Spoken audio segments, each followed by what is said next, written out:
प्रिय दर्शकों, यह कहानी एक हिरण अपनी पत्नी हिरणी को सुनाता है। हिरण कहता है कि हे प्रिय, यह बहुत ही पुराने समय की बात है जब मानिक नगर नामक एक छोटा सा गांव हुआ करता था। उसी गांव में बंसी नाम का एक निर्धन ग्वाला अपने वृद्ध माताजी के साथ जीवन व्यतीत करता था। उसके पिता का साया बचपन में ही सिर से उठ चुका था, जिसके कारण उसकी मां ने ही कठिन परिश्रम करके उसे पाला पोसा और खुद का भी भरण पोषण किया। किंतु समय किसी के लिए नहीं ठहरता और अब वृद्धावस्था के कारण उसकी मां के लिए मेहनत मजदूरी कर पाना संभव नहीं रहा। वह आए दिन बंसी से कहा करती, बेटा, अब तुझे कोई न कोई काम धंधा करना चाहिए। वैसे भी अब तू छोटा नहीं रहा, बल्कि बड़ा हो चुका है। बंसी अपनी मां की बात सुनकर चिंता में पड़ गया और बोला, मां, लेकिन मुझे कोई काम करना आता ही नहीं, फिर भला कौन मुझे काम पर रखेगा। इस पर उसकी मां झुंझलाकर बोली, बेटा, यह तो मैं नहीं जानती कि तू कौन सा काम करेगा, लेकिन मैं तुझे न जाने कितनी बार समझा चुकी हूं कि कभी जाकर किसानों के खेतों में देख, वे कैसे श्रम कर रहे हैं और सीखने का प्रयास कर। चरवाहों के साथ जा और जान कि वे गाय बैलों को चराने का कार्य कैसे करते हैं। साहूकार की दुकान पर जा और समझ कि वह अपना व्यवसाय किस तरह से संभालता है। जमींदार के घर जाकर देख कि वे किस प्रकार अपनी जमींदारी को चलाते हैं। परंतु तुझे तो इन बातों से कोई लेना देना नहीं। तू तो बस घरों के अंदर जाकर उनकी स्त्रियों के कामों में दिलचस्पी लेता रहा है, उनके छोटे मोटे कामों में हाथ बटाता रहा है और उनके इशारों पर टहलता रहा है। अब तो तू बड़ा हो गया है, ऐसे में वे भी तुझे अपने घरों में कोई काम नहीं देंगे। अब सभी के घरों में उनकी बेटियां सयानी हो चुकी हैं, उनकी बहुएं आ चुकी हैं और वे ही घर के सभी कामकाज संभाल रही हैं। इसलिए अगर तू अब भी उनके घरों में ताक झांक करेगा तो तुझे काम मिलने के बजाय मार अवश्य पड़ेगी। इसीलिए बेहतर होगा कि तू किसी दूसरे नगर में जाकर कुछ काम तलाश करे। दुनिया बहुत विशाल है, वहां तुझे हजारों प्रकार के काम मिल सकते हैं।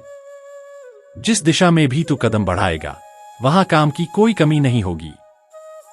बंसी ने अपनी मां की बात ध्यान से सुनी और कहा, पर मां, मुझे तो कोई काम आता ही नहीं, फिर कहीं जाकर भला क्या कर लूंगा। इस पर उसकी मां ने कड़े शब्दों में उत्तर दिया, बेटा, तुझे काम करना आता हो या न आता हो, पर यह मत भूल कि तेरा पेट यह तर्क कभी स्वीकार नहीं करेगा कि तुझे कोई काम नहीं आता। जब तेरे पेट में भूख लगेगी तो यह तुझे खुद ब खुद सिखा देगा कि काम करना कितना आवश्यक है। अब मैं तुझे बिना कुछ किए भोजन नहीं दूंगी।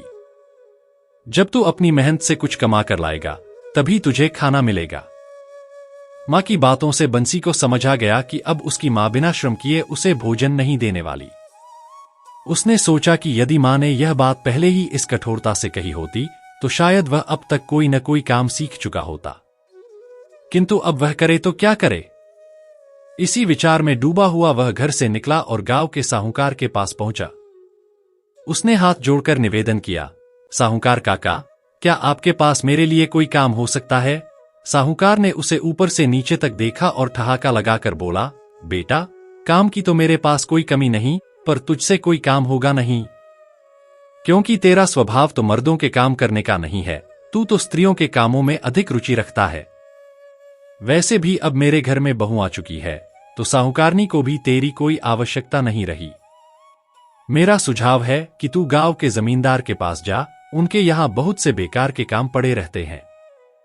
बिना मतलब के वे धान की बोरियां इस कोठी से उस कोठी में रखवाते रहते हैं। शायद वहां तुझे कुछ काम मिल जाए।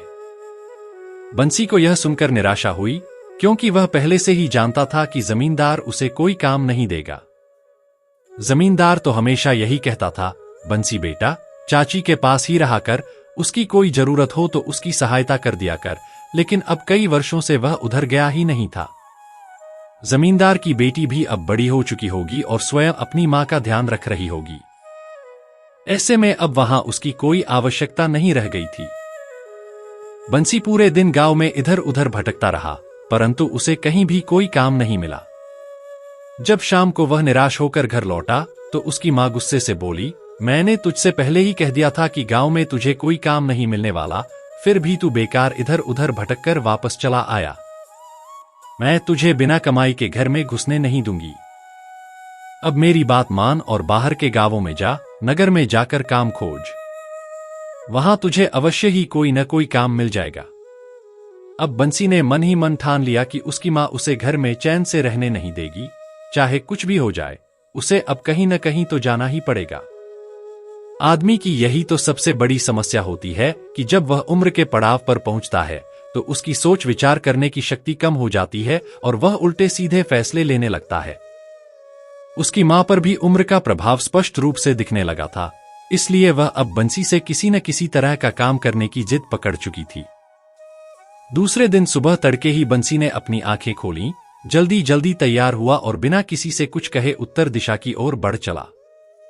वह लगातार चलता रहा, मगर उसे खुद नहीं पता था कि वह जा कहाँ रहा है। ऐसा इसलिए था क्योंकि इससे पहले उसने कभी घर छोड़कर कहीं बाहर कदम ही नहीं रखा था, इसीलिए उसे इस बात की बिल्कुल भी जानकारी नहीं थी कि आगे कोई और गांव है, कोई जंगल है या फिर कोई बड़ा शहर। वह बस चलता ही जा रहा था, जैसे किसी अनजान रास्ते की ओर बढ़ता जा रहा हो। रास्ते में कई छोटे बड़े गांव मिले, कुछ घने पेड़ पौधों से ढके इलाके भी दिखाई दिए, मगर बंसी ने कहीं भी रुकने की जरूरत महसूस नहीं की। उसका मन बस आगे बढ़ते जाने का ही था। जब सूरज ढलने लगा और आकाश में हल्की हल्की अंधकार की परछाइयां उभरने लगीं, तब उसने सोचा कि अब उसे किसी भी नजदीकी गांव में ठहर जाना चाहिए। अगर वह इसी तरह आगे बढ़ता रहा तो रात का घना अंधेरा हो जाएगा और आगे क्या मिलेगा, यह कहना मुश्किल होगा। हो सकता है कि आगे कोई घना जंगल हो और जंगल में रात के समय चलना तो और भी ज्यादा खतरनाक साबित हो सकता है। बंसी ने अपनी गति थोड़ी तेज कर दी ताकि कोई गांव जल्दी मिल जाए और वह रात गुजार सके। लेकिन दुर्भाग्य से आगे कोई गांव नहीं मिला, बल्कि अब घने और भयावह जंगल की शुरुआत हो चुकी थी। चारों ओर अंधकार फैल चुका था और दूर दूर तक पेड़ों के अलावा कुछ भी नजर नहीं आ रहा था। यह देखकर बंसी का दिल तेजी से धड़कने लगा। उसे एहसास हुआ कि उससे बहुत बड़ी भूल हो गई है। उसे पिछले गांव में ही रुक जाना चाहिए था, जहां उसे कम से कम किसी घर का सहारा मिल सकता था।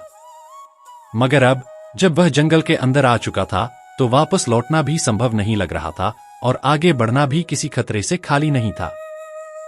बंसी असमंजस में पड़ गया कि आखिर वह करे तो क्या करे। कई विचार उसके मन में उमड़ घुमड़ रहे थे, लेकिन आखिरकार उसने हिम्मत जुटाई और जंगल में और अंदर जाने लगा। कुछ ही दूरी तय करने के बाद उसकी आंखें चमक उठीं, उसे वहां एक घर नजर आया। उसे ऐसा लगा जैसे किसी ने उसके जीवन की सबसे बड़ी समस्या का समाधान कर दिया हो। उसने ईश्वर को मन ही मन धन्यवाद दिया कि कम से कम कोई इंसानी बस्ती यहां भी है। उसे यकीन हो गया कि शायद इस घर में उसे रात गुजारने के लिए आश्रय मिल सकता है। वह जल्दी जल्दी कदम बढ़ाकर उस घर के पास पहुंचा। घर साधारण मगर मजबूत दिखाई दे रहा था। उसने चारों ओर नजर दौड़ाई और पाया कि वहां कोई आदमी मौजूद नहीं था। केवल एक सयानी लड़की उस घर में अकेली थी। वहां कोई अन्य व्यक्ति दिखाई नहीं दे रहा था। अब बंसी के लिए यह सोचने का विषय था कि वह इस लड़की से अपने ठहरने की अनुमति कैसे मांगे। अगर लड़की को गलतफहमी हो गई तो वह शोर मचा सकती है और गांव के अन्य लोग उसे पकड़कर बुरी तरह पीट भी सकते हैं। जिंदगी भी अजीब पहेलियों से भरी हुई है। एक समस्या समाप्त नहीं होती कि दूसरी उसके सामने आकर खड़ी हो जाती है। बंसी बहुत देर तक उस घर के बाहर खड़ा होकर विचार करता रहा। वह उलझन में था कि यदि इस समय किसी ने उसे इस तरह रात के अंधेरे में एक लड़की के घर के सामने खड़ा देख लिया तो उसकी मुश्किलें और बढ़ सकती हैं। कुछ देर सोचने के बाद उसने निश्चय किया कि जो भी अंजाम हो वह लड़की से ही रुकने की अनुमति मांगेगा। हिम्मत जुटाकर बंसी घर के अंदर गया और हाथ जोड़कर बोला, देवी जी, मैं एक साधारण मुसाफिर हूं। चलते चलते रात हो गई और मैं इस जंगल में फंस गया हूं। मुझे शहर जाना था, मगर रास्ते में यह जंगल पड़ गया और मैं भटककर यहां आ पहुंचा हूं। कृपया मुझ पर दया कीजिए और मुझे बस एक रात के लिए ठहरने की जगह दे दीजिए। आपकी इस कृपा के लिए मैं जीवन भर आभारी रहूंगा। लड़की ने बंसी को ध्यान से देखा। सामने खड़ा यह युवक गजब का सुंदर और आकर्षक था। लड़की के मन में विचार आया कि काश उसका विवाह इसी युवक से हो जाता तो उसका जीवन धन्य हो जाता।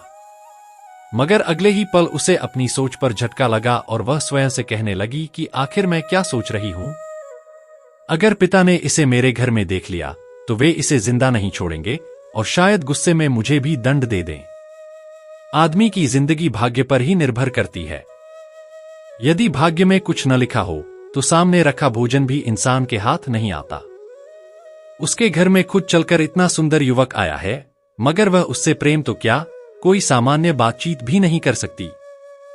लड़की ने अपनी भावनाओं को काबू में रखते हुए बंसी से कठोर स्वर में कहा, तुम कहते हो कि मुसाफिर हो, मगर इस जंगल में क्या कर रहे हो? और तुमने कहा कि तुम शहर जा रहे थे, पर तुम्हें शायद पता नहीं कि इस जंगल के उस पार भी कोई शहर नहीं है। शहर तो यहां से पश्चिम दिशा में स्थित है, फिर तुम उत्तर दिशा में भटकते हुए यहां तक कैसे आ गए? तुम्हें तो पीछे के गांव में ही रुक जाना चाहिए था। मैं तुम्हें अपने घर में रुकने की अनुमति नहीं दे सकती, क्योंकि मैं अकेली लड़की हूं। भला मैं किसी अनजान आदमी को अपने घर में कैसे ठहरने दूं? बंसी ने हाथ जोड़ते हुए विनम्रता से कहा, देवी जी, मैं कोई बुरा आदमी नहीं हूं। मैं आपके साथ कोई गलत व्यवहार नहीं करूंगा। मैं केवल रात भर रुकना चाहता हूं। कृपया मुझ पर विश्वास करें और मुझे ठहरने दें। लड़की ने चिंतित स्वर में कहा, मेरा बापू आने ही वाला है। यदि वे आ गए और उन्होंने तुम्हें मेरे घर में देख लिया तो वे तुम्हें जिंदा नहीं छोड़ेंगे, और बेवजह मैं भी संकट में पड़ जाऊंगी। इसलिए तुम यहां से चले जाओ, जितनी जल्दी हो सके। बंसी ने निराश होकर सिर झुका लिया और कहा, ठीक है, मैं चला जाता हूं, मगर कृपया मेरे बारे में अपने पिता से कुछ मत कहना। कहीं ऐसा न हो कि वे मुझे खोजने निकल पड़े। बंसी अभी पलटा ही था कि अचानक लड़की का पिता दरवाजे पर आ गया। उसने बंसी को देखते ही गरजते हुए कहा, खबरदार, अगर यहां से एक कदम भी आगे बढ़ाया तो अभी इसी जगह तुम्हारी खोपड़ी तोड़ दूंगा। फिर उसने गुस्से से अपनी बेटी की ओर देखा और कड़क आवाज में बोला, अच्छा, तो मेरे घर में यह सब हो रहा है? जब मैं घर पर नहीं होता तो यहां लड़कों को बुलाया जाता है? लड़की घबरा गई और रोते हुए बोली, नहीं बापू, मैंने इस लड़के को नहीं बुलाया। मैं इसे जानती तक नहीं कि यह कौन है और कहां से आया है। यह तो बस एक भटका हुआ मुसाफिर है। वह क्रोधित आदमी गुस्से से आग बबूला होते हुए गरज कर बोला, मुझे मूर्ख बनाने की कोशिश मत करना। मैंने अपने कानों से सब कुछ साफ साफ सुन लिया है। यह लड़का कह रहा था कि इस बात को पिता से मत बताना, और तुमने हामी भरते हुए कहा कि नहीं बताऊंगी। बस इतनी ही बात तुम दोनों की पिटाई के लिए काफी है। मैं तुम दोनों को इतना बुरी तरह पीटूंगा कि तुम्हारी चमड़ी खुद ब खुद तुम्हारे शरीर से अलग हो जाएगी। उसके बाद मैं तुम्हारे टुकड़े टुकड़े कर दूंगा, काट काट कर तुम्हारा मांस जानवरों को खिला दूंगा, ताकि तुम्हारी हड्डियों का भी नामो निशान न रहे। लड़की ने दुख और गुस्से से कांपते हुए कहा, अगर आपको मुझे मारना ही है तो तुरंत मार डालिए। वैसे भी मैं आपकी असली बेटी नहीं हूं, तो भला आपको मुझसे कोई ममता क्यों होगी? जब मेरे असली मां बाप ने ही मुझसे ममता नहीं दिखाई तो आपसे क्या उम्मीद करूं? मैं आपकी होती कौन हूं? अगर मैं आपकी अपनी सगी बेटी होती तो आप एक बार भी मेरे बारे में गलत विचार मन में नहीं लाते। मगर आप तो हर वक्त मुझ पर शक की नजर रखते हैं, जैसे मैं कोई गुनाह कर रही हूं। अब देर मत कीजिए, मुझे अभी मार डालिए, मगर इस बेचारे लड़के को जाने दीजिए। यह सचमुच एक राहगीर है, एक भटका हुआ मुसाफिर है, और अतिथि का वध तो उसके दुश्मन भी नहीं करते। आदमी लड़की की बात सुनकर कुछ पल के लिए ठिठक गया। फिर भौंचक्का होकर बोला, यह तुम क्या कह रही हो कि तुम मेरी बेटी नहीं हो? अरे, तुम मेरी ही बेटी हो। भले ही मैंने तुम्हें युद्ध के मैदान में पड़ा पाया था, लेकिन मैंने ही तुम्हें अपनी संतान मानकर पाला पोसा है। तुम्हारे सुख दुख का हमेशा ध्यान रखा है, तुम्हारी हर छोटी बड़ी जरूरत का ख्याल रखा है। मैं जो कुछ भी करता हूं, अच्छा हो या बुरा, वह सिर्फ तुम्हारे भले के लिए ही करता हूं। लेकिन तुमने मेरी आंखों में धूल झोंक कर अपने घर में किसी अनजान लड़के को बुलाया है, यह मैं किसी भी हाल में बर्दाश्त नहीं कर सकता। लड़की ने विरोध करते हुए कहा, मैंने इसे अपने घर में नहीं बुलाया। मैंने तो इसे पहले कभी देखा भी नहीं है। आप खुद ही सोचिए, क्या आपने इस लड़के को कहीं देखा है? क्या यह आपको आसपास के किसी गांव में कभी मिला है? आदमी कुछ क्षणों तक सोच में डूबा रहा, फिर उसे एहसास हुआ कि लड़की की बात में सच्चाई है। वह बड़बड़ाया, हाँ, यह तो सही कह रही है। सचमुच मैंने इस लड़के को पहले कभी नहीं देखा। फिर उसने लड़के की ओर घूरते हुए पूछा, तू कौन है रे? कहां से आया है? किस गांव का रहने वाला है? तेरा नाम क्या है और यहां किस काम से आया है? बंसी ने घबराते हुए जवाब दिया, मैं मानिक नगर गांव का रहने वाला हूं, मेरा नाम बंसी है। मैं अपने लिए काम की तलाश में शहर की ओर निकला था, मगर रास्ता भटककर यहां तक आ गया। मैं ना तो आपको जानता हूं, ना आपकी बेटी से पहले कभी मिला हूं। मेरा इधर आने का तो कभी कोई कारण ही नहीं था, और आज के बाद फिर कभी इधर नहीं आऊंगा। आप मेरी बात पर विश्वास कीजिए और मुझ पर कृपा करके मुझे जाने दीजिए। आदमी ने गहरी नजरों से बंसी को देखा और गंभीर स्वर में बोला, ऐसे कैसे जाने दूं? रात के वक्त आखिर कहां जाएगा? बंसी ने तुरंत उत्तर दिया, कहीं भी चला जाऊंगा, चाहे किसी पेड़ के नीचे ही क्यों न रात गुजारनी पड़े, मगर अब इस घर में एक पल भी नहीं रुकूंगा। आदमी ठहाका लगाकर हंसते हुए बोला, मुझे मालूम है कि मैं बुरा आदमी हूं, एक चोर हूं, पर इतना भी निर्दयी नहीं कि रात में किसी राहगीर को घर से बाहर निकाल दूं। मैं जानता हूं कि रात के अंधेरे में जंगल बहुत खतरनाक हो सकता है। यह सुनते ही बंसी के कान खड़े हो गए। उसके दिल की धड़कन तेज हो गई। बाप रे, यह आदमी सचमुच चोर डाकू है। तब तो इसके घर में ठहरना खतरे से खाली नहीं है। उसके दिमाग में यह सोचते ही डर की लहर दौड़ गई। अगर मैं यहां ठहरा तो यह मुझे लूट सकता है, मार सकता है। हालांकि उसके पास ऐसा कुछ नहीं था जो लूटा जा सके, लेकिन फिर भी चोरों और बदमाशों से तो भिखारी भी सतर्क रहते हैं, क्योंकि उन्हें लूट जाने का सबसे ज्यादा डर होता है। बंसी ने घबराकर कहा, काका, मैं आपके घर किसी भी कीमत पर नहीं ठहर सकता। मुझ पर दया कीजिए और मुझे अब जाने दीजिए। लेकिन चोर आदमी के मन में कुछ और ही योजना थी। उसने सोचा, अरे वाह, इतनी बड़ी किस्मत! इतना सुंदर और तंदुरुस्त लड़का मेरे हाथ लग गया है। इसे अगर मैं डरा धमकाकर अपने घर में रोक लूं, तो इससे अपनी बेटी सीमा का विवाह करवा सकता हूं। ऐसा रूपवान लड़का तो ढूंढने से भी नहीं मिलेगा। भगवान झूठ न बुलवाएं, यह तो किसी राजा के घर में जन्म लेने लायक था, मगर उसकी किस्मत सीमा के साथ बंधी है, तो राजा कैसे हो सकता है? अब इसे बस अपना दामाद बना ही डालना चाहिए। आदमी ने आंखें तरेरते हुए कहा, रात के अंधेरे में कहां जाएगा? तुझे कोई जंगली जानवर पकड़कर खा जाएगा, फिर पछताएगा। बंसी ने तुरंत जवाब दिया, नहीं, मैं यहां नहीं ठहर सकता। जंगली जानवर भले ही कितने खतरनाक हों, मगर वे आप जैसे भयानक नहीं हो सकते। चोर आदमी ने गुस्से से हंसते हुए कहा, ओह, तो तुझे मैं खतरनाक लगता हूं? क्या तेरे बाप का राज चलता है जो यहां से भाग जाएगा? चुपचाप घर के अंदर जा और सीमा के साथ मिलकर भोजन तैयार कर, फिर खाना खाकर आराम से सो जा। कल सुबह जहां मन हो चले जाना। अगर मेरी बात नहीं मानी तो बहुत मारूंगा। बंसी को यह बात बिल्कुल अच्छी नहीं लगी। वह पैर पटकते हुए गुस्से में बड़बड़ाया, लेकिन उसके पास और कोई चारा नहीं था। रात को जंगल में अकेले भटकना तो और भी ज्यादा खतरनाक था। कम से कम यहां उसे एक सुरक्षित जगह और भोजन मिल रहा था, और अब तो आदमी ने उसे बेटी के साथ भोजन बनाने की भी अनुमति दे दी थी, जो उसके लिए राहत की बात थी। बंसी ने सीमा के साथ मिलकर भोजन बनाने की तैयारी शुरू कर दी। उसने गौर से देखा तो पाया कि सीमा वास्तव में बहुत खूबसूरत लड़की थी। भले ही वह जंगल में पली बढ़ी हो, मगर उसकी सुंदरता किसी राजकुमारी से कम नहीं थी। उसकी आंखों में एक अजीब सी चमक थी, और उसकी मासूमियत बंसी को हैरान कर रही थी।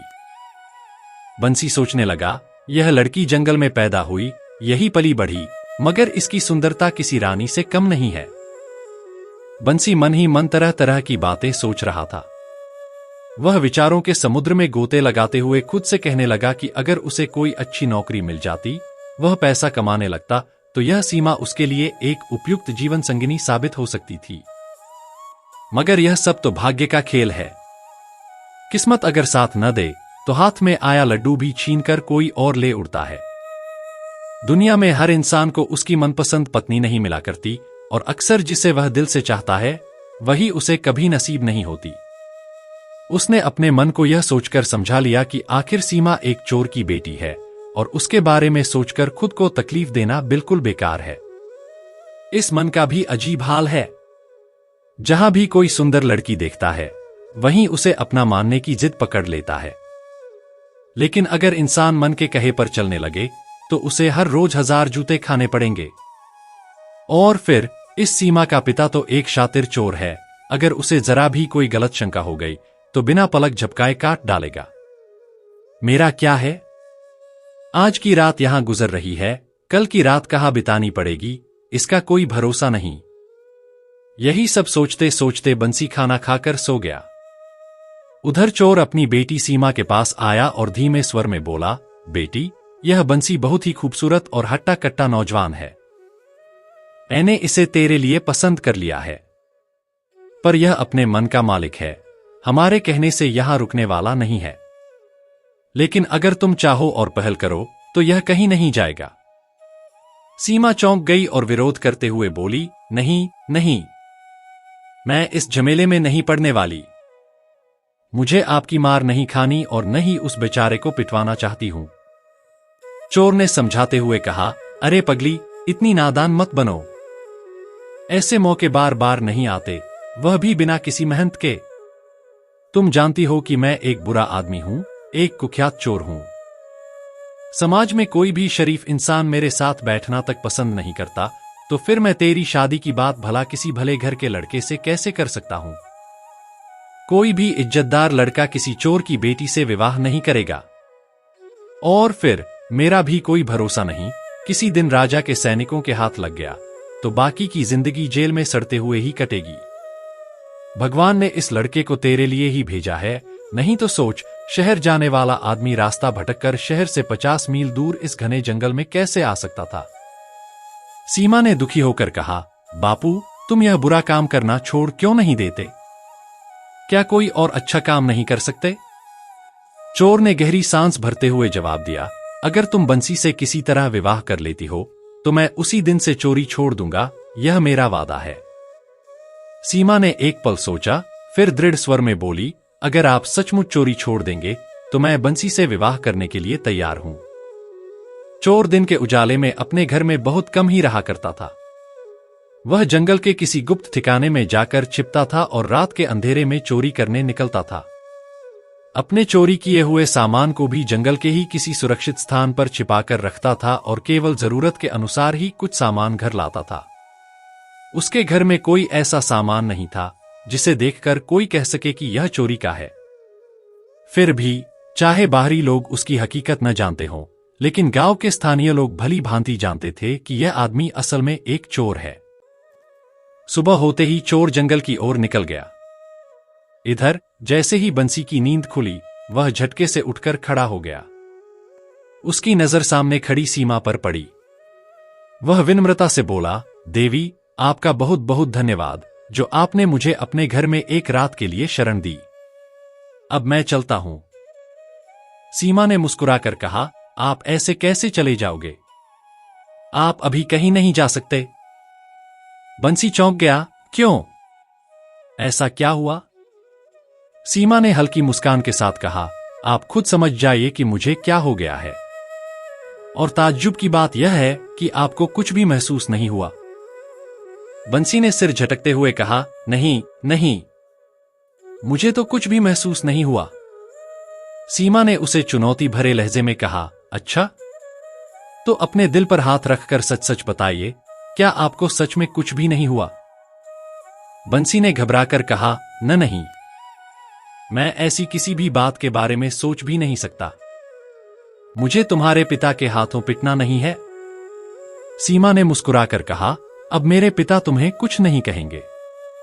उन्होंने मुझे इजाजत दे दी है कि अगर मुझे बंसी पसंद है तो मैं उससे विवाह कर सकती हूं। अब आप मेरे साथ ही रहिए, क्योंकि मैं आपसे प्रेम करने लगी हूं। बंसी हैरानी से बोला, क्या? मुझे पागल कुत्ते ने काटा है जो मैं विवाह करूं? ना मेरे पास कोई स्थायी ठिकाना है, ना कोई नौकरी धंधा। मैं तो अभी रोजगार की तलाश में निकला हूं, अभी तो मैं मरने के बारे में भी नहीं सोच सकता, विवाह तो बहुत दूर की बात है। सीमा ठंडी सांस भरते हुए बोली, मैंने कब पूछा कि आपका बायोडाटा क्या है? आपके पास घर है या नहीं, बंगला है या नहीं, खेत हैं या नहीं, बाग बगीचा है या नहीं। यह सब बातें वे लड़कियां पूछती हैं जिन्हें दौलत से प्यार होता है। मुझे धन दौलत की कोई परवाह नहीं, मुझे सिर्फ आपसे प्रेम है, और अगर हम साथ होंगे तो मेहनत से कमाकर कहीं भी 2 वक्त की रोटी खा लेंगे। बंसी ने अपना सिर पकड़ लिया और तेज स्वर में कहा, नहीं नहीं, मैं तुम्हारी बातों में नहीं आने वाला, मैं जा रहा हूं। आनंद से नाराजगी जताते हुए सीमा बोली, ठीक है, अगर तुम यहां रुकना नहीं चाहते तो कोई बात नहीं। अगर तुम्हें मैं पसंद नहीं हूं तो भी मुझे कोई शिकायत नहीं, मगर जाने से पहले मेरा एक छोटा सा काम कर दो। आनंद ने सहमति जताते हुए कहा, हाँ हाँ बोलो। आखिर तुम्हारे घर में एक रात बिताने का एहसान मुझ पर है, तो इतना तो मेरा फर्ज बनता ही है कि तुम्हारे किसी काम आ सकूं। बताओ क्या करना है। सीमा गंभीर स्वर में बोली, मैं इस दरवाजे के ठीक सामने ले जाऊंगी, तुम बस मुझे लांग कर चले जाना। आनंद यह सुनते ही चौंक गया और विरोध में सिर हिलाते हुए बोला, यह तुम कैसी बातें कर रही हो? मैं किसी भी लड़की का अपमान भला कैसे कर सकता हूं? स्त्रियां तो लक्ष्मी का रूप मानी जाती हैं, देवी स्वरूप होती हैं। राम राम, तुम्हें ऐसा बोलना भी नहीं चाहिए। सीमा ने उसकी ओर तिरस्कार से देखा और व्यंग्य भरे लहजे में बोली, तुम एकदम सही कह रहे हो। लड़की सच में लक्ष्मी स्वरूपा होती है, इसलिए उसका अपमान नहीं किया जाना चाहिए, लेकिन उसके दिल को बेरहमी से तोड़ा जा सकता है ना? जाओ, अब मुझसे कोई बात मत करना। खुदगर्ज लोग बहुत देखे, लेकिन तुम जैसा कोई नहीं। इतना कहकर वह झटके से मुड़ी और तेजी से घर के अंदर चली गई। आनंद को जैसे होश आया, उसने माथा पीट लिया और खुद से बड़बड़ाने लगा, अरे यह मैंने क्या कर दिया? वह एक लड़की होकर मुझे खुलेआम निमंत्रण दे रही थी, मुझसे विवाह की बात कर रही थी, और मैं मूर्ख बनकर अपने ही हाथों से यह मौका गवा बैठा। अब तो वह मुझसे नाराज होकर चली गई, शायद अब मुझसे कभी बात भी न करे। और फिर यह चोर की बेटी हुई तो क्या हुआ? मुझे कौन उसके पिता से शादी करनी थी? मैं उसे अपने साथ ले जाता, मां भी बहुत खुश होती। मगर अब तो लगता है कि मैंने यह अनमोल अवसर हमेशा के लिए खो दिया है। अब इसे कैसे मनाऊं? कहीं वह मेरी बात भी न सुने। आनंद कुछ देर घर के बाहर खड़ा रहा, मन ही मन उधेड़-बुन में लगा रहा कि अंदर जाकर सीमा से बात करे या नहीं। लेकिन तभी सीमा खुद बाहर निकल आई और ताना मारते हुए बोली, अरे अभी तक गए नहीं? यहीं खड़े क्या कर रहे हो? अगर तुम यह सोच रहे हो कि इस तरह खड़े रहने से मैं तुम्हारे लिए भोजन बनाने वाली हूं, तो यह तुम्हारी भूल है। लड़की का अपमान करने वालों के लिए अब मेरे घर में कोई जगह नहीं है। जल्दी निकल जाओ यहां से। हालांकि सीमा यह सब ऊपरी मन से कह रही थी। जब वह पैर पटकते हुए घर के अंदर गई थी, तब उसका अपना दिल भी धड़क रहा था कि कहीं आनंद सचमुच उसे छोड़कर न चला जाए। इसी डर से उसने तुरंत ही बाहर आकर देखा। जब उसे घर के बाहर खड़ा पाया तो उसका दिल खुश हो गया। अब उसे भरोसा हो गया कि आनंद कहीं जाने वाला नहीं है, इसलिए वह उसे ताने मारने लगी थी। आनंद ने उसकी आंखों में झांका और धीमे स्वर में कहा, अकेला कैसे जाऊं? मेरा दिल तो तुमने अपने पास रख लिया है, चाहकर भी मेरे कदम आगे नहीं बढ़ रहे। अब तो मैं तुम्हें अपने साथ लेकर ही यहां से जाऊंगा। सीमा ने ठंडी सांस लेते हुए कहा, अब मेरी खुशामद करने की कोई जरूरत नहीं। मैं इतनी जल्दी मानने वालों में से नहीं हूं। मैं कभी जल्दी नाराज नहीं होती, और अब जब पहली बार किसी से नाराज होने का मौका मिला है, तो कम से कम 1-2 हफ्ते तो लगेंगे मानने में। चलो अंदर, घर के बाहर तमाशा मत करो। और हाँ, अब 1 सप्ताह तक खाना तुम्हें ही बनाना पड़ेगा। आनंद मन ही मन मुस्कुराया और सोचा, अभी तो गुस्से में है, कोई बात नहीं, बाद में आराम से बात करूंगा। 1-2 दिन में अपने पिता से सलाह लेकर विवाह के लिए मना लूंगा और फिर इसे अपने घर ले जाऊंगा। बहुत अच्छी लड़की है, गुस्से में भी बेहद सुंदर लगती है। अब बस सही मौका देखकर इसे मनाना होगा। आनंद ने बहुत मेहनत से स्वादिष्ट खाना बनाया और सीमा को खुश करने के लिए उसे बड़े प्यार से परोस दिया। सीमा ने बिना किसी झिझक के खाना खाया और उंगलियां चाटती रह गई। असल में वह सामान्य खाना बनाना तो जानती थी, लेकिन स्वादिष्ट और उम्दा खाना बनाना उसे नहीं आता था। आनंद के हाथों का बना भोजन उसे बहुत पसंद आया, जिससे वह मन ही मन बहुत खुश हुई। सीमा ने शर्माते हुए कहा, मैं चाहती हूं कि जितना जल्दी हो सके मैं तुम्हारी पत्नी बन जाऊं, लेकिन विवाह की बात मैं खुद अपने पिता से नहीं कर सकती। आज शाम जब मेरे पिता आएंगे तो कोई मजबूरी बताकर उनसे कह देना कि आज रात में ही हमारा विवाह करा दें। अगर तुम ऐसा करोगे तो वह मना नहीं करेंगे। फिर हम कल ही यहां से तुम्हारे घर के लिए निकल चलेंगे। शाम होते ही जब चोर घर लौटा तो आनंद ने हिम्मत जुटाकर कहा, काका, मैं चाहता हूं कि मैं सीमा से विवाह कर लूं। आनंद की बात सुनते ही चोर का चेहरा क्रोध से लाल हो गया। वह दहाड़ते हुए बोला, क्या कहा? तू मेरी बेटी से विवाह करेगा? तेरी इतनी हिम्मत? फिर वह गुस्से से सीमा की ओर मुड़ा और गरजकर बोला, सीमा, मेरी तलवार लेकर आओ। आनंद की तो हालत खराब हो गई, उसकी सिट्टी पिट्टी गुम हो गई। उधर सीमा चुपचाप घर के अंदर गई और बोली, आई बापू, अभी लाई, और सच में नंगी तलवार लेकर आ गई। आनंद यह देखकर कांप उठा। वह मन ही मन सोचने लगा, हे भगवान, ये बाप बेटी दोनों ही बहुत खतरनाक निकले, पर बेटी तो बाप से भी ज्यादा खतरनाक है। एक बार में ही तलवार उठा लाई। अब तो यह चोर मुझे जिंदा नहीं छोड़ेगा। आनंद को कोई और रास्ता नहीं सूझा तो उसने फौरन चोर के पैरों पर गिरकर गिड़गिड़ाना शुरू कर दिया, काका, मुझसे गलती हो गई, मुझ पर दया करो, मेरी जान बख्श दो, अब कभी भूलकर भी विवाह की बात नहीं करूंगा। आनंद के विवाह की बात सुनकर चोर क्रोध से आग बबूला हो गया और गरजते हुए बोला, क्या कहा? अब विवाह की बात नहीं करेगा? अरे, बिना पीटे तू सुधरने वाला नहीं है। अभी कुछ ही देर पहले तो शादी की बात कर रहा था और अब गिरगिट की तरह रंग बदल रहा है।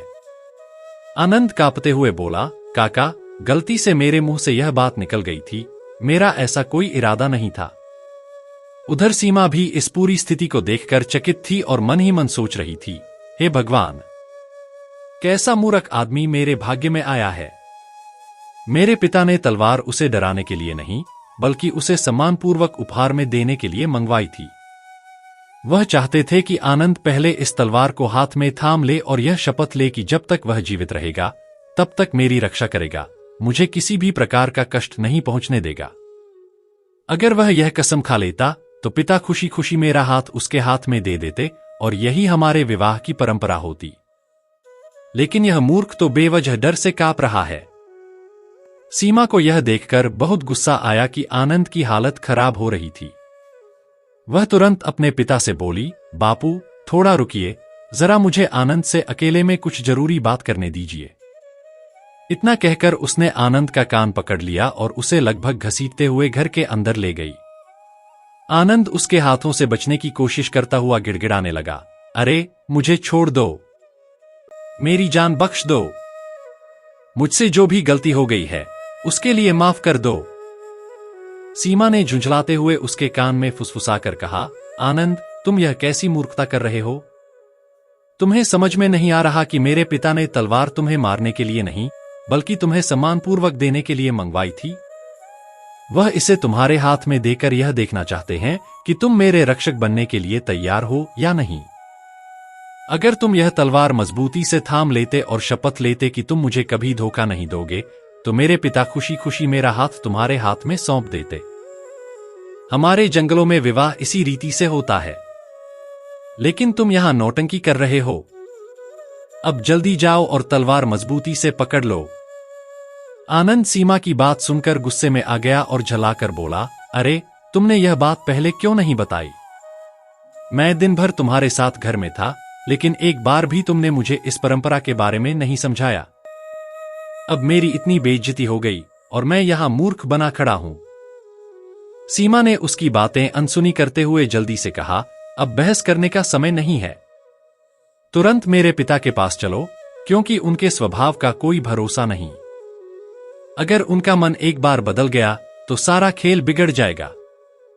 आनंद मन में भय और उत्सुकता के मिश्रित भाव लेकर चोर के पास पहुंचा। चोर ने उसे कड़ी नजरों से देखा और बिना कुछ कहे तलवार उसके हाथ में पकड़ाते हुए गरज कर बोला, अब इस तलवार को मजबूती से थाम लो और यह शपथ लो कि तुम मेरी बेटी की रक्षा करोगे, उसे कभी धोखा नहीं दोगे और उसे जीवन भर खुश रखोगे। आनंद अब पूरी तरह स्थिति को समझ चुका था।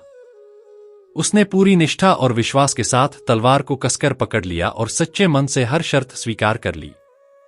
यह देखकर चोर ने अपनी बेटी सीमा का हाथ आनंद के हाथ में रख दिया और गर्व से कहा, अब सीमा तुम्हारी पत्नी हुई।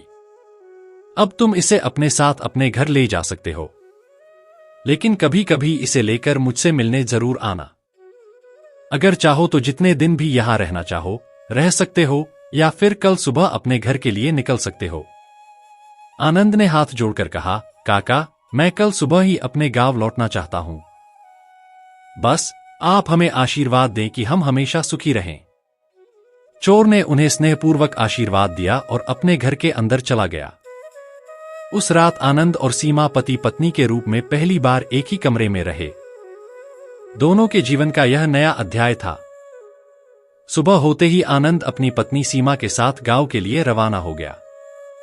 दिन भर की यात्रा के बाद जब वह अपने घर पहुंचा तो रात हो चुकी थी। उसकी मां बगिया खाना खाकर सोने की तैयारी कर रही थी कि अचानक आनंद अपनी नवविवाहिता पत्नी को लेकर घर में दाखिल हुआ। बगिया अपनी बहू को देखकर खुशी से झूम उठी। वह अपने बेटे को भी देखकर फूली नहीं समा रही थी। उसने मुस्कुराते हुए कहा, बेटा, मुझे तुझसे कभी कोई नौकरी करने या कमाने की उम्मीद नहीं थी। मेरे पास इतनी दौलत है कि अगर मेरे पोते भी सारी उम्र बैठे बैठे खाए तो भी वह खत्म नहीं होगी। लेकिन मैं वह धन तुझे नहीं देना चाहती थी, उसे मैं अपनी बहू को ही सौंपना चाहती थी। आनंद यह सुनकर हैरान रह गया और चकित होकर बोला, तो मां, तुमने मुझे घर से दूर इसलिए भेजा था ताकि मैं बहू लेकर आऊं? क्योंकि जब तक मैं गांव में था तब तक शादी करने का नाम भी नहीं ले रहा था। लेकिन जरा सा गांव से दूर गया और चांद जैसी बहू लेकर आ गया। बगिया मुस्कुराई और घर के आंगन में एक जगह खुदाई शुरू कर दी।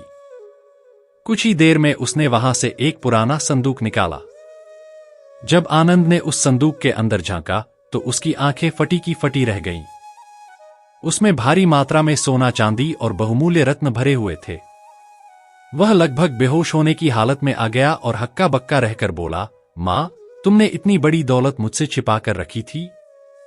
तुम खुद भी दूसरे के घर काम करती रही और मुझे भी दर दर भटकने दिया। आखिर ऐसा क्यों किया? बगिया गंभीर स्वर में बोली, बेटा, यह एक बहुत बड़ा रहस्य है। उचित समय आने पर मैं तुम्हें इस धन का रहस्य जरूर बताऊंगी। लेकिन अभी मेरा पहला कर्तव्य मेरी बहू की देखभाल करना है। पहले उसे हर तरह की खुशियां देनी है। आनंद अब अपने घर में चैन से रहने लगा। जल्द ही उसने अपने लिए एक सुंदर और बड़ा घर बनवा लिया। उसके जीवन में स्थिरता और समृद्धि आने लगी। कुछ ही समय बाद वह पिता भी बन गया। उसके घर में एक पुत्र का जन्म हुआ जिसने उसकी खुशी को और भी बढ़ा दिया। आनंद ने जंगल के पास एक उपजाऊ खेत भी खरीद लिया और वहीं पर एक गौशाला भी बनवाई। इस तरह उसके संघर्षों का अंत हुआ और खुशियों से भरी एक नई शुरुआत हुई। यह देखकर अजीब लगने लगा कि आनंद अब ज्यादातर रातें गौशाला में ही बिताने लगा था। वह पहले की तरह कभी घर नहीं आता था। यह वही आनंद था जो अपनी पत्नी सीमा से बेइंतहा प्यार करता था। लेकिन अब तो महीनों बीत गए, फिर भी उसने एक बार भी घर की चौखट पार नहीं की थी। यहां तक कि वह अपने नन्हे बच्चे को देखने भी नहीं आया था। सीमा के मन में धीरे धीरे चिंता गहराने लगी कि आखिर ऐसा क्या हुआ जो आनंद ने घर आना ही छोड़ दिया। एक दिन जब यह बेचैनी असहनीय हो गई तो उसने अपनी सास बगिया से कहा, मां जी, मेरे मन में एक अजीब सी शंका जन्म ले रही है। आनंद न जाने क्यों घर नहीं आ रहे, नहीं हमारी कोई सुध ले रहे हैं। लगता है वह किसी दूसरी औरत के चक्कर में पड़ गए हैं। उनके व्यवहार में जो बदलाव आया है वह मुझे बिल्कुल अच्छा नहीं लग रहा। अब इस राज को जानने के लिए मैं खुद ही गौशाला जाऊंगी और वहां छिपकर यह देखूंगी कि आखिर आनंद रात भर वहां करता क्या है। बगिया ने गहरी सांस ली और गंभीर स्वर में कहा, बेटी, मुझे भी यह बात कुछ अजीब लग रही है। तेरी शंका शायद गलत नहीं है। जरूर कुछ न कुछ गड़बड़ चल रही है। अगर समय रहते कुछ नहीं किया गया तो तेरा सुहाग खतरे में पड़ सकता है। तू खुद इस रहस्य से पर्दा उठा और अपने घर को बर्बाद होने से बचा ले। सीमा ने उसी समय तय कर लिया कि वह इस रहस्य का पता लगाएगी। दिन के समय जब आनंद गौशाला में नहीं था, तब वह वहां चुपचाप जाकर एक कोने में छिप गई। धीरे धीरे शाम ढली और रात गहराने लगी। कुछ समय बाद आनंद जंगल से अपनी गायों को लेकर वापस आया और रोज की तरह उन्हें खूंटे से बांधने लगा। फिर वह वहीं एक कोने में लेटकर सो गया। आधी रात के समय जब सब कुछ शांत था, तभी सीमा ने देखा कि सफेद झक उजले वस्त्र पहने एक रहस्यमयी स्त्री चुपचाप गौशाला में दाखिल हुई। उसकी चाल अजीब सी थी, जैसे वह हवा में तैरती हुई आ रही हो। वह सीधे आनंद के पास पहुंची और उसके कान में कुछ फुसफुसाने लगी। तभी आनंद अचानक जागा और जैसे किसी सम्मोहन में आ गया हो, वह बिना कुछ सोचे समझे उस स्त्री के पीछे पीछे चल दिया। सीमा चौंक गई। उसने फौरन अपनी जगह से निकलकर उनका पीछा करना शुरू कर दिया। वह चाहती थी कि देखे आनंद इस रहस्यमय स्त्री के साथ कहाँ जा रहा है और क्यों। लेकिन कुछ ही दूरी तक पीछा करने के बाद अचानक वे दोनों अंधेरे में गायब हो गए। सीमा इधर उधर देखने लगी, लेकिन उसे कुछ भी दिखाई नहीं दिया। ऐसा लगा जैसे वे दोनों हवा में घुलकर ओझल हो गए हों। हाथ मलते हुए वह गौशाला में वापस लौटी और गहरी सोच में डूब गई। अब उसे पूरा यकीन हो गया था कि यह कोई साधारण स्त्री नहीं थी, बल्कि कोई खतरनाक चुड़ैल थी जिसने आनंद को अपने वश में कर लिया था। वह मन ही मन सोचने लगी, अगर मैं आनंद से इस बारे में झगड़ा करूंगी तो यह चुड़ैल उसे मुझसे हमेशा के लिए छीन भी सकती है। मैं उसे ऐसे ही भगवान के भरोसे नहीं छोड़ सकती। मुझे इस रहस्य की पूरी सच्चाई जाननी होगी। लेकिन इस भेद को कोई साधारण व्यक्ति नहीं खोल सकता। इसके लिए मुझे किसी पहुंचे हुए संत महात्मा की मदद लेनी होगी। सीमा को याद आया कि उसके पिता के गांव के पास एक सिद्ध महात्मा रहते थे, जिनके पास कई अलौकिक शक्तियां थीं। विवाह से पहले वह उनसे एक बार मिल चुकी थी, जब उन्होंने भविष्यवाणी की थी, तेरा विवाह बिना किसी कठिनाई के हो जाएगा। तेरा राजकुमार खुद तुझे ढूंढता हुआ तेरे पास आएगा और तुझे अपने साथ ले जाएगा। लेकिन अब वही सपनों का राजकुमार किसी दुष्ट आत्मा के चंगुल में फंस चुका था। सीमा का हृदय व्याकुल हो उठा। उसने स्वयं से संकल्प लिया, अब उसे बचाना मेरा धर्म है। मैं उसकी पत्नी हूं, यह मेरा कर्तव्य है कि किसी भी विपत्ति से उसकी रक्षा करूं। जब तक मैं जीवित हूं, मैं अपने पति को किसी भी बुरी शक्ति के हाथों में नहीं जाने दूंगी। सीमा ने सारा हाल अपनी सास को बताया। मां जी, आनंद को किसी चुड़ैल ने अपने वश में कर लिया है। वह हर रात गौशाला में आकर उसे अपने साथ जंगल में ले जाती है और धीरे धीरे उसका खून पी रही है। मुझे पूरा यकीन है कि इसीलिए आनंद दिन ब दिन कमजोर और पीला पड़ता जा रहा है। हमें जल्दी ही कुछ करना होगा, नहीं तो वह उसे पूरी तरह खत्म कर देगी। बगिया चिंता में पड़ गई और बोली, बेटी, मैं अब बूढ़ी हो चुकी हूं। मेरे बस का कुछ नहीं है। अब यह जिम्मेदारी तुझ पर ही आ गई है। तुझे ही कोई उपाय निकालना होगा। अगर कोई मदद कर सकता है तो वह कोई सिद्ध महात्मा ही कर सकते हैं। सीमा ने तुरंत फैसला किया, ठीक है मां जी, अब देर करने का समय नहीं है। मुझे अपने पिता के गांव जाना होगा। वहां पास के जंगल में एक पहुंचे हुए महात्मा रहते हैं। मैं उन्हीं के पास जाकर इस समस्या का समाधान पूछूंगी। अगली सुबह सीमा अपनी सास से अनुमति लेकर अपने मायके के लिए निकल पड़ी।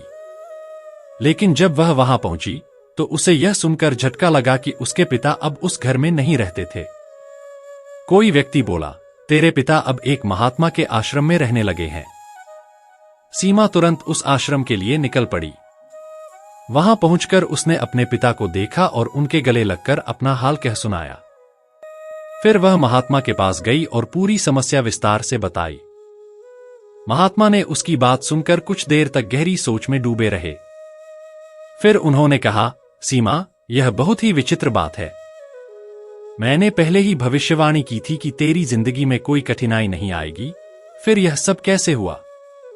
उन्होंने कुछ देर तक ध्यान लगाया और फिर गंभीर स्वर में बोले, तेरा पति एक अत्यंत शक्तिशाली और खतरनाक चुड़ैल के चंगुल में फंस चुका है।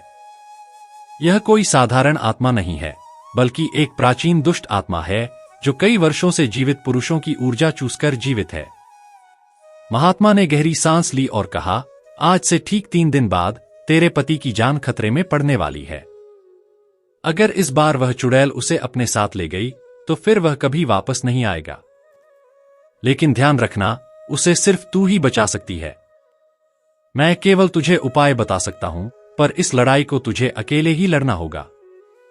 उस भयानक और क्रूर चुड़ैल का अंत भी उसके प्रेमी की पत्नी के हाथों लिखा जा चुका है। यह सृष्टि का अटल नियम है कि जिसकी मृत्यु जिस व्यक्ति के हाथों निश्चित होती है, केवल वही उसे मार सकता है। यह सब विधाता की लीला है, जिसे कोई बदल नहीं सकता। तुमने कभी सोचा है कि हनुमान जी में अपार शक्ति थी, इतनी कि वे चाहते तो अकेले ही रावण के समूचे वंश का समूल नाश कर सकते थे, मगर फिर भी रावण का वध उनके हाथों क्यों नहीं हुआ?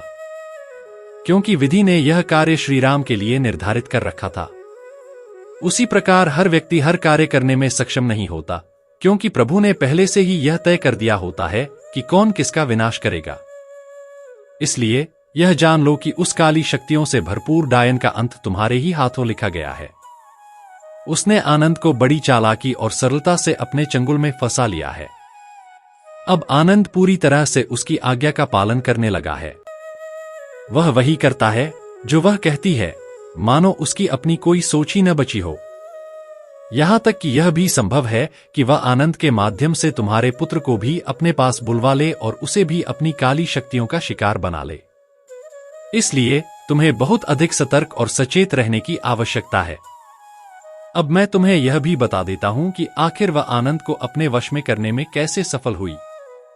एक दिन की बात है, जब आनंद जंगल में अपनी गायों को चराने के लिए गया था। वह हमेशा की तरह अपने साथ भोजन भी ले गया था।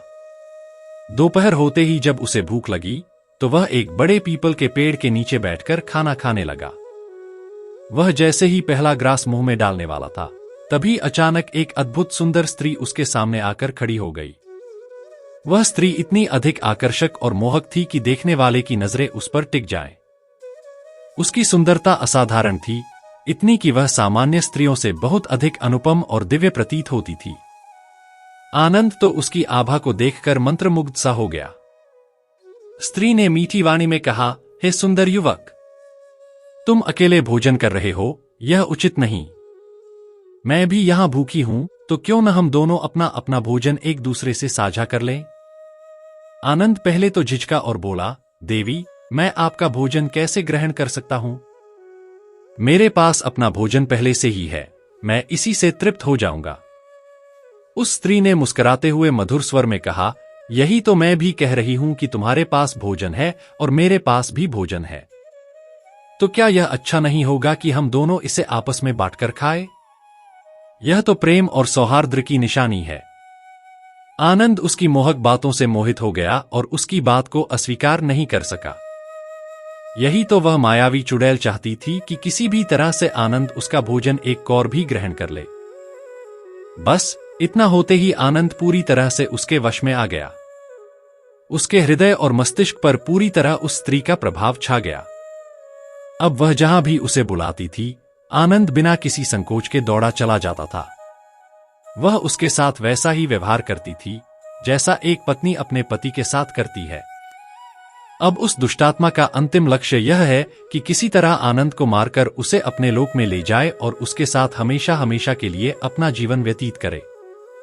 वह अपने कार्य को पूरा करने के लिए हर संभव प्रयास कर रही है, और यदि उसे रोका नहीं गया तो वह अपने मकसद में सफल हो जाएगी।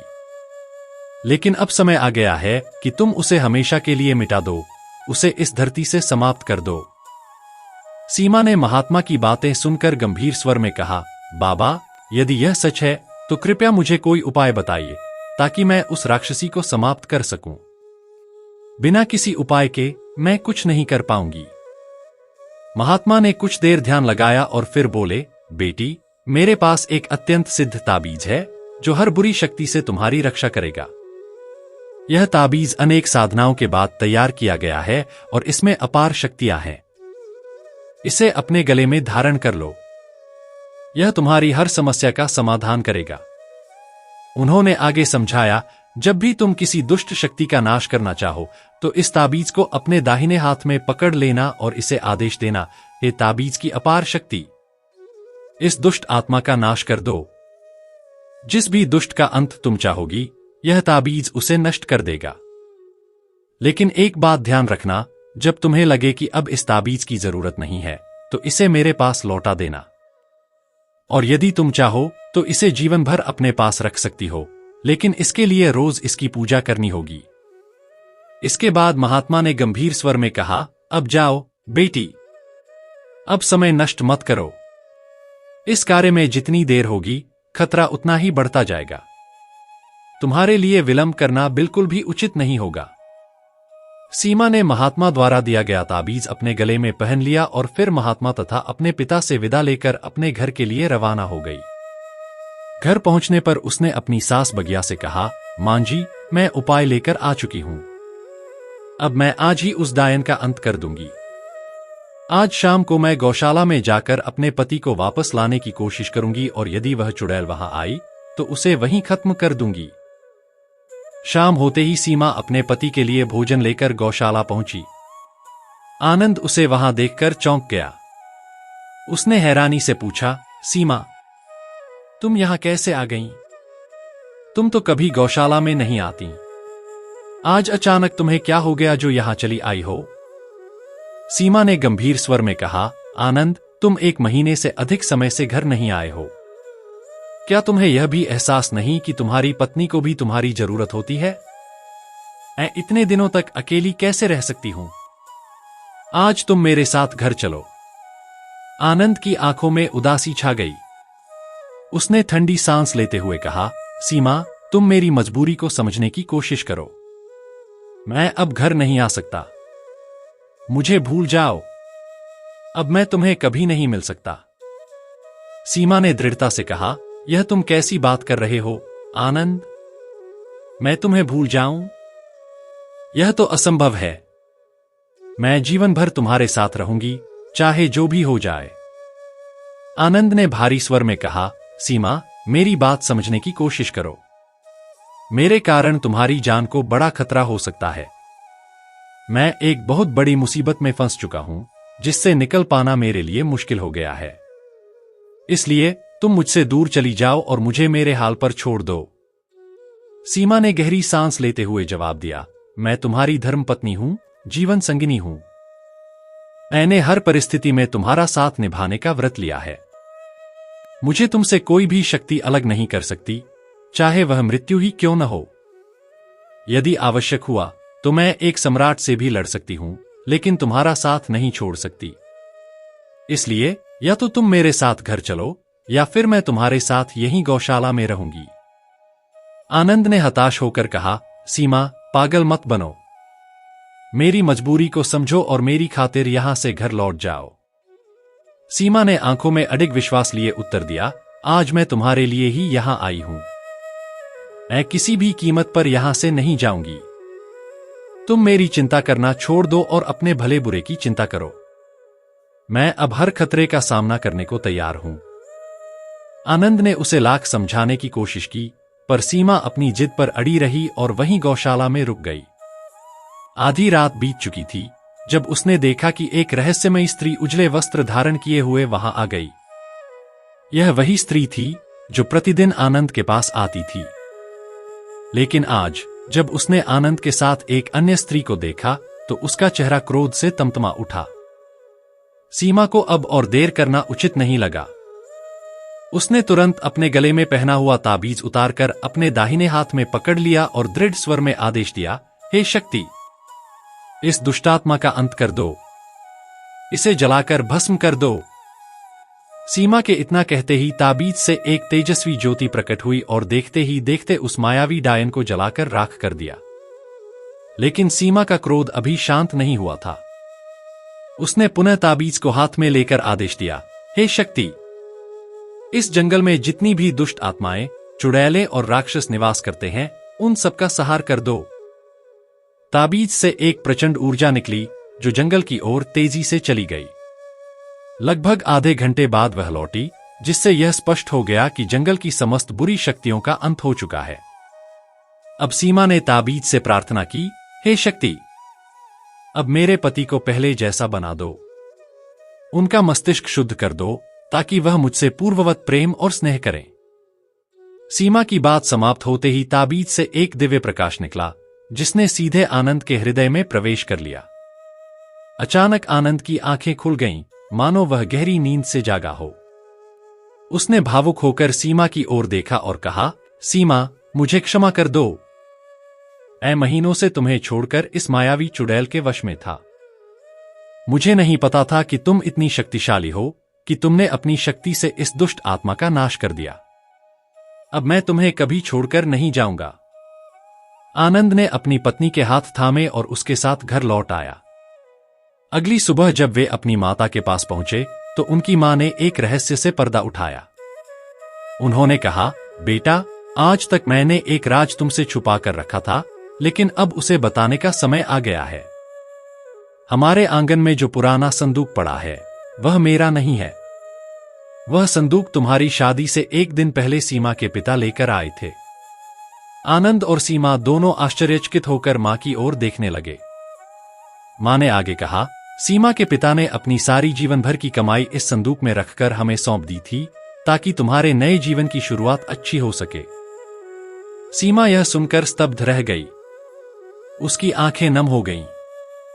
वह हमेशा से अपने पिता को गलत समझती थी, क्योंकि जब उसकी विदाई हुई थी तब उन्होंने उसे एक नया वस्त्र तक नहीं दिया था और उसे पुराने वस्त्रों में विदा कर दिया था। लेकिन आज उसे अपने पिता की असली सच्चाई और उनका त्याग समझ में आ गया। उसे यह भी ज्ञात था कि जिसे वह पिता समझती और मानती थी वह उसका जन्मदाता नहीं था, बल्कि उसे गोद लेने वाला पिता था। लेकिन अब उसे यह एहसास हुआ कि पालने वाला पिता जन्मदाता से भी बड़ा होता है। सीमा को अपने पिता पर गर्व हो आया। उसे याद आया कि उसके पिता ने कहा था, बेटी, तुम्हारी शादी हो जाए तब मैं संसार के सभी मोह माया को त्याग कर साधु बन जाऊंगा। उसके बाद मैं कभी कोई गलत कार्य नहीं करूंगा। और वास्तव में वे अपने वचन के अनुसार गृहस्थ जीवन त्याग कर संन्यास की राह पर चले गए थे। इस सत्य का ज्ञान होने के बाद सीमा और आनंद एक दूसरे को देखकर मुस्कुराए। उन्होंने संकल्प लिया कि अब वे हमेशा एक दूसरे का साथ निभाएंगे। आनंद और सीमा अपने सुखी और शांतिपूर्ण दाम्पत्य जीवन में वापस लौट आए, जहां प्रेम, विश्वास और पारिवारिक सुख की ज्योति हमेशा प्रज्वलित रही।